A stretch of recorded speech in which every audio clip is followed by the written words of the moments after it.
जी अस्सलाम वालेकुम। पाकिस्तान हर गुजरता दिन, हर लम्हा किसी को कुछ खबर नहीं कि क्या होने जा रहा है, लेकिन ऐसी अफरा तफरी में भी एक वाहिद शख्स सफीना खान, जिसकी ना सिर्फ खबरों की तस्दीक हो रही है बल्कि उसके ऊपर मोहर भी लगाई जा रही है। मैंने जो चंद वीक कबल एक व्लॉग किया था, फार्मूला तय पाया गया, उसके अकॉर्डिंग जो मैंने स्टोरी ब्रेक की थी, अभी इलेक्शन नहीं हुए थे पाकिस्तान के अंदर, और उसमें बता दिया था मैंने कि कैसे कैसे ये अगर सिचुएशन बनती है पाकिस्तान के अंदर तो उस तरह से कौन से जमातें मिलकर पाकिस्तान के अंदर हुकूमत बनाएगी। तो आज बिलावल भुट्टो जरदारी ने उस चीज को इंडोर्स करते हुए कहा कि जी मेरे पास ऑफर थी कि हम मिलकर हुकूमत बनाते हैं और 3 साल जो है आप हमें पहले अपना प्राइम मिनिस्टर लाने दें और फिर जो आखिरी 2 साल होंगे तब आप प्राइम मिनिस्टर बन जाइएगा। लेकिन बिलावल भुट्टो जरदारी का कहना था कि मैंने इस चीज को रिजेक्ट कर दिया और मैंने ये कहा कि मैं ऐसे तरीके से प्राइम मिनिस्टर बनना पसंद नहीं करूंगा। मैं तभी प्राइम मिनिस्टर बनूंगा जब मुझे पाकिस्तान की अवाम मुंतखब करेगी, जब मुझे पाकिस्तान की अवाम जो है वो वोट देगी। बिलावल भुट्टो का ये स्टेटमेंट एक तरह से दुरुस्त भी है क्योंकि अभी वो बहुत यंग है, उनके लिए अभी पूरी लाइफ पड़ी है प्राइम मिनिस्टर बनने के लिए। मैंने पहले भी कहा था कि बिलावल भुट्टो जरदारी तो कभी भी इस चीज पे एग्री नहीं होंगे कि 3 साल वो पहले किसी और को दे दें और आखिरी 2 साल जो हैं वो उसमें खुद मान जाएं कि हम प्राइम मिनिस्टर होंगे। अब ऐसा है कि बिलावल भुट्टो को अगर या तो पीटीआई और जो नून लीग है ये पहले अगर कहते हैं कि जी बिलावल ना सही लेकिन जरदारी साहब की कोई भी शख्स जो आके वो हुकूमत बना ले तो फिर भी ये फार्मूला एक्सेप्टेबल था। लेकिन नून लीग की तरफ से ये कहा जाना कि शायद हम पहले हुकूमत करेंगे, ये मैंने पहले दिन ही कह दिया था कि नामुमकिन लग रहा है। नून लीग की ये बात नहीं माननी चाहिए क्योंकि नून लीग का ये पैटर्न रहा है कि ये इनकी हुकूमत ज्यादा प्रोलॉन्ग होती नहीं है और अगर अभी शहबाज शरीफ साहब भी अगर प्राइम मिनिस्टर बन जाते हैं तो वो अपनी मुद्दत पूरी नहीं कर पाएंगे। ये मैं आज आपको लिख के दे रही हूँ कि ये अपनी मुद्दत पूरी नहीं कर पाएंगे। ये नहीं है कि 16 महीने इन्होंने गुजार लिए थे तो अब अगर प्राइम मिनिस्टर बनते हैं तो आगे भी अपनी मुद्दत पूरी करेंगे, ऐसा कुछ नहीं होने जा रहा। अब क्योंकि पीपल्स पार्टी को भी पता है कि इट्स वेरी रिस्की कि हम इनको पहले हुकूमत करने दें और बाद में पता चले कि ये घर चली गई हुकूमत और हम वहीं के वहीं बैठे रह जाएं, तो इसलिए फॉर्मूला फ्लॉप होना ही तय था। अब क्योंकि ये दोनों पॉलिटिकल पार्टीज अगर इसके बावजूद भी किसी सेटअप की तरफ नहीं जाती हैं और अगर इसके बावजूद भी बिलावल के इतना ओपनली आकर इनकार करने के बाद और उन्होंने मौलाना फजलुर रहमान को भी बहुत ज्यादा टारगेट किया है, इसके साथ साथ जो एक बड़ी ही अहम जो ब्रेकिंग स्टोरी कि अब हमारी रियासत के पास कौन से 2 फार्मूले हैं जिसके ऊपर वो आने वाले चंद दिनों में अमल करवा सकते हैं। उसके साथ इमरान खान साहब की जेल में क्या बातें हुई, क्या डील्स ऑफर हुई, किससे गारंटी ली जा रही है या अगर वो गारंटी मिल गई तो वो क्या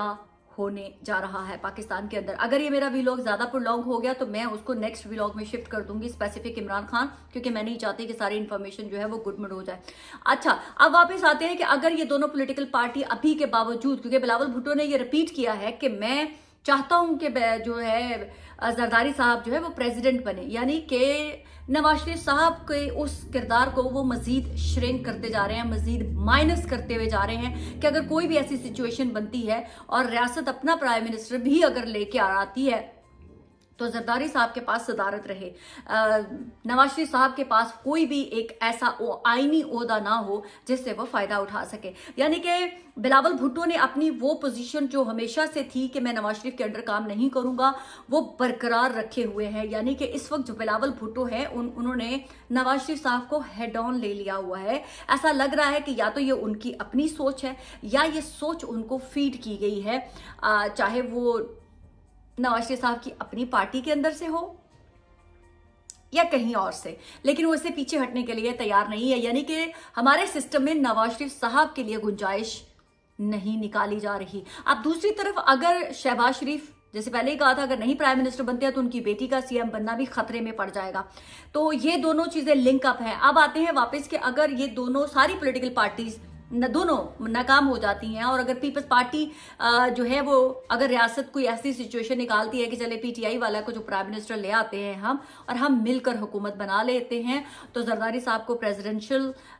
जो हाउस है वो दे दिया जाएगा और उसके बाद प्राइम मिनिस्टर जो है एक मुतफ़िका तौर पर ले आया जाएगा। वो इसलिए क्योंकि मार्च में भी सेनेट के इलेक्शन भी होने हैं और सेनेट के इलेक्शन के बाद IMF के पास भी जाना है। तो ये बहुत ही क्रूशल टाइम है और इसी क्रूशल टाइम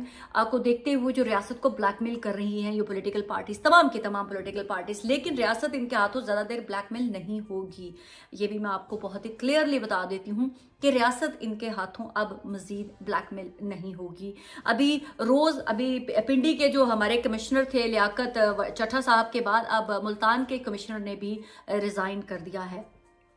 तो ये जो रिजाइन दिए जा रहे हैं इसके ऊपर भी एक बहुत लंबी स्टोरी है। जैसे कि मैंने आपको कल वाले व्लॉग में बोला था कि जो चट्टा साहब ने इल्जामात लगाए हैं इलेक्शन कमीशन के ऊपर और चीफ जस्टिस के ऊपर, ये ऐसे नहीं बचेंगे। इनको पूरी तरह से इन कुर्बानियां होंगी। इलेक्शन कमीशन को अभी इसलिए उनसे रिजाइन नहीं लिया जा रहा कि कोई कमीशन बना दिया जाएगा और कमीशन बनाने के बाद जो है ये तमाम धांधलियों की तहकीकात शुरू हो जाएंगी और फिर उसके बाद थोड़ा सा जो है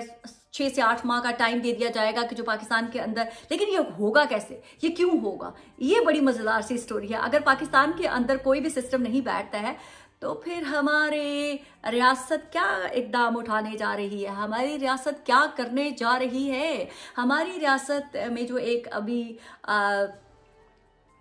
हमारे निगरान वजीर आजम काकर साहब हैं, वो आएंगे, वो इमरजेंसी लगाएंगे क्योंकि पाकिस्तान में तमाम पॉलिटिकल पार्टीज ने जो है इन तमाम सिस्टम के ऊपर अदम एतमाद जाहिर कर दिया है। कोई भी अपने मैंडेट को मानने के लिए तैयार नहीं है और जो मान रहे हैं वो कह रहे हैं हमारा मैंडेट जो चोरी शुदा है वो हमें वापस किया जाए। अब ऐसी सिचुएशन में अगर कोई कोर्ट के अंदर जाया जाता है तो कोर्ट उसको लेजिटिमेट कर देगी उस चीज़ों को, क्योंकि पाकिस्तान को कयास में नहीं रखा जा सकता। तो काकर साहब की इमरजेंसी लगाते ही जो लोग बहुत देर से ये कह रहे हैं कि काकर साहब शायद प्रोलॉन्ग कर जाएंगे, ऐसा कहीं कुछ भी नहीं होने जा रहा। मैंने आप बहुत पहले एक व्लॉग में बोला था कि काकर साहब सिर्फ इमरजेंसी लगाने तक का उनका रोल होगा, उसके बाद उनका रोल ख़त्म हो जाएगा। उसके बाद सूबों की गवर्नमेंट्स तक बदल दी जाएंगी। हमारे जो मोहसिन नकवी है वो वजारत आला की मनसब से हट जाएंगे, तमाम मिनिस्ट्रियां नहीं आएंगी, तमाम जो सूबों के अंदर हुकूमतें हैं वो नई लाई जाएंगी। ये जो तमाम अभी सेटअप इस वक्त चल रहा है वो उखाड़ कर फेंक दिया जाएगा। और मैंने आपको बहुत पहले ही कहा था कि ये लोग इलेक्शन के बाद वाली मिनिस्ट्रियां बनाकर बैठे हुए हैं और हमारी रियासत ने एक अपना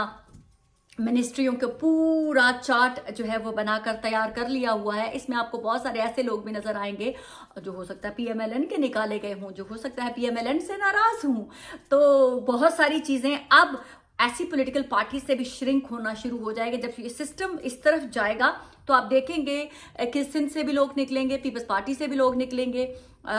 PMLN से भी लोग निकलेंगे, जो हमारे रियासत के सिस्टम के साथ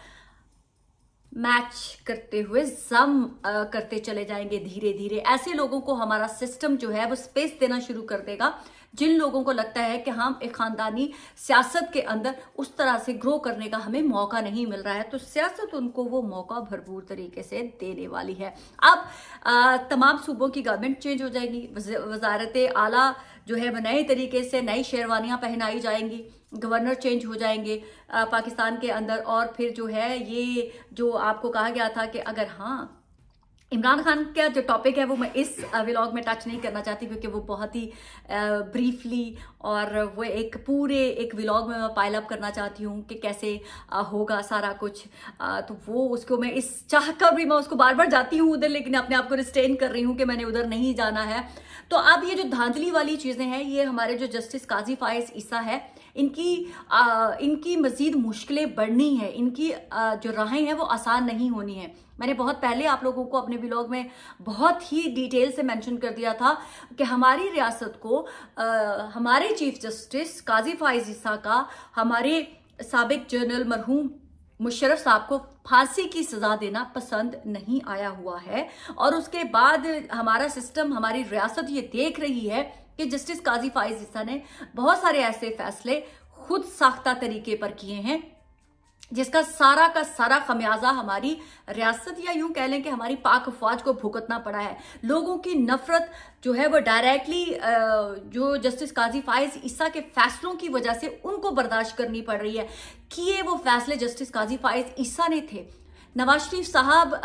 को फायदे तो हुए, उधर से इमरान खान को अगर नुकसान हो रहा था उसमें हमारी रियासत का या हमारी इस्टेब्लिशमेंट का उतना रोल नहीं था जितना हमारे काजी फाइज ईसा ने खुद से सिस्टम में से स्पेस लेते हुए वो फैसले जो है वो इमरान खान साहब के खिलाफ किए। लेकिन पाकिस्तान की पब्लिक में ये परसेप्शन बनता चला गया कि शायद ये हमारी जो रियासत है, स्पेशली हमारी जो एस्टेब्लिशमेंट है, ये हमारे जजेस से ये फैसले जबरदस्ती करवा रही है, बल्कि behind the scene situation entirely different थी। अब कर कोई रहा है और उसका खमियाजा कोई और भुगत रहा है, ऐसे भी नहीं हो सकता। अब हमारे सिस्टम में जहां पर एक चीज जा रही है कि अगर इमरान खान कहीं से भी सॉफ्ट कॉर्नर अगर दिखाते हैं आने वाले सिस्टम के लिए या इस सिस्टम के लिए, तो आपको आने वाले दिनों में चीजें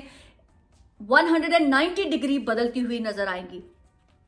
क्योंकि हमारी रियासत ने ये तय कर लिया है कि वो अब अपनी जो अवाम है उसके अगेंस्ट जाकर कोई भी ऐसा काम नहीं करने वाले हैं जिससे मजीद पाकिस्तान के अंदर जो है अब वो नफरत फैले, जिससे जो है कि वो पाकिस्तान के अंदर मजीद चीजें जो हैं वो खराब होती चली भी जाएं। तो क्योंकि पाकिस्तान ने जिस तरह से मैसिवली पाकिस्तान की आवाम ने स्पेशली रिस्पॉन्ड किया है वो काबिल दीद है, और हमारी रियासत जो है वो नहीं चाहती कि अब हम मजीद जो है अपनी पाकिस्तानियों की जो आवाज को किसी एक सियासतदान की ख्वाहिश के ऊपर दबाया जाए या उनको जो है वो कंट्रोल करके मैनेज करके जो है किसी एक स्पेसिफिक पार्टी या एक सियासतदान को फायदा पहुंचाया जाए। अब नवाज शरीफ साहब जो है वो बहुत ही ज्यादा मुश्किल में फंस चुके हुए हैं। उनको इस वक्त उन्होंने इतना सब कुछ करने के बावजूद, इतनी ह्यूमिलिएशन फील करने के बावजूद, पाकिस्तान की जो अवाम है उसकी तरफ से रिजेक्शन में होने के बाद भी, इतना लाडलापन मिलने के बावजूद भी नवाज शरीफ साहब जो बुरी तरह मिजरेबली फेल हुए हैं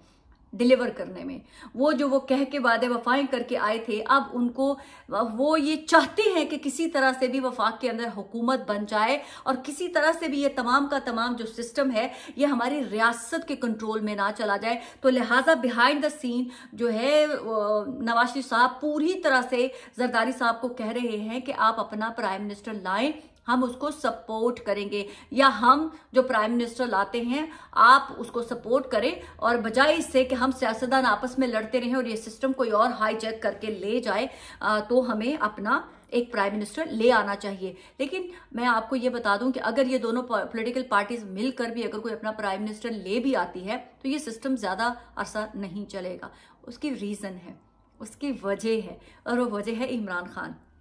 इसलिए नहीं कि इमरान खान बाहर आएंगे और धरने दे देंगे, नहीं, सिस्टम में इमरान खान के लिए जगह बनाई जाएगी,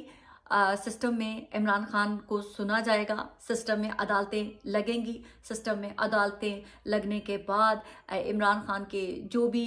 रेजर्वेशंस हैं वो सुनी जाएंगी और उनको काउंटर किया जाएगा। तो नवाज शरीफ साहब अब किसी भी तरह से रेडी नहीं है, वो स्मेल कर पा रहे हैं। नवाज शरीफ से ज़्यादा शहबाज शरीफ साहब बेताब है शेरवानी पहनने के लिए, और उनसे भी ज्यादा बेताब है मरियम नवाज शरीफ साहबा एज ए CM पंजाब अपना ओथ उठाने के लिए। लेकिन इस सारी अफरा तफरी में कौन कब कहाँ जो है इस सिस्टम से माइनस कर दिया जाएगा, ये अभी तक श्योरिटी किसी को भी नहीं हो पा रही है। जो लोग ये सोच के बैठे हुए थे कि शायद हम CM बन गए हैं, क्योंकि पाकिस्तान के तमाम TV चैनल्स पे पहले दिखाया गया कि मरियम नवाज शरीफ साहिबा ने प्रोटोकॉल ले लिया है, गाड़ियां उनके घर तक पहुंच गई हैं, जो स्क्वाड है ट्रैफिक की वो भी उनके घर तक पहुंच गई है, तमाम स्मूथली चलता रहा। और अब ऑल ऑफ अ सडन जो है मरियम औरंगजेब साहिबा जो है वो उठती हैं और वो डिनाई कर देती है कि ये फेक न्यूज़ है, जबकि पाकिस्तान के तमाम TV चैनल्स पे ये खबरें चल चुकी थी। तो फिर ऐसा क्या हुआ कि उनको आके ये कहना पड़ा कि ये फेक न्यूज़ है? कहीं ऐसा तो नहीं कि मरियम नवाज शरीफ साहिबा के लिए जो स्पेस पहले बनाई गई थी वो दोबारा से माइनस किए जाने की तरफ जो है पेशकदमी हो रही है? तो लिहाजा उसकी फेस सेविंग के लिए, उससे बचने के लिए, उस ह्यूमिलिएशन से बचने के लिए जो नवाज शरीफ साहब के हिस्से में आई थी वो कहीं मरियम नवाज शरीफ साहिबा के खाते में ना चली जाए, तो लिहाजा से पहले से ही सेफ्टी मेजर्स लिए जा रहे हैं। लेकिन क्या जरदारी साहब नवाज शरीफ साहब को अपनी तमाम शराइत मनवाए बगैर इनके लिए वजारत उज़्मा के रास्ते तक पहुंचने के लिए आसानियां पैदा करेंगे? मुझे नहीं लग रहा। कि जरदारी साहब सिर्फ एक जो है प्रेसिडेंट बनने के लिए जो है वो शरीफों के लड़के को प्राइम मिनिस्टर बनाएंगे। अगर उन्होंने जरदारी साहब ने शरीफों से ये मांगना होता कि प्रेसिडेंसी जो है वो आप हमें दे दें, तो वो तो कब की मिल चुकी हुई इनको। उनको तो कोई नहीं कह रहा है कि आप प्रेसिडेंट नहीं बन रहे। तो फिर बिलावल भुट्टो ये बार बार क्यों कह रहे हैं और किसको कह रहे हैं? बिलावल भुट्टो एक्चुअली हमारी पाकिस्तान की रियासत, हमारी एस्टेब्लिशमेंट को ये पैगाम दे रहे हैं कि अगर आप कोई भी सिस्टम लेके आते हैं रियासत की खातिर, उन्होंने कहा है कि मैं खपे पाकिस्तान का नारा लगाता हूँ, वो नारा एक्चुअली रियासत को लगा के सुनाया जा रहा है कि आप जो कोई भी सिस्टम लेके आए मेरे वालिद को इंटरटेन कीजिएगा, मेरे वालिद को वजारत उज़्मा अगर आप किसी को भी देते हैं तो प्रेसिडेंसी जो है वो मेरे वालिद के पास रहनी चाहिए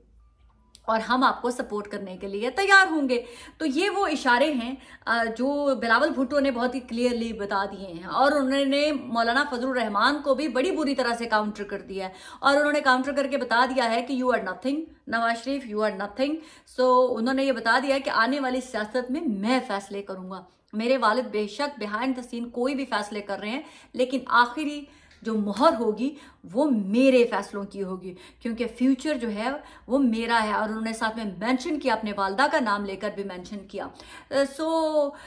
ये ग्लिच जो अभी इस वक्त हैंग हो गया हुआ है पाकिस्तान का सिस्टम, इसको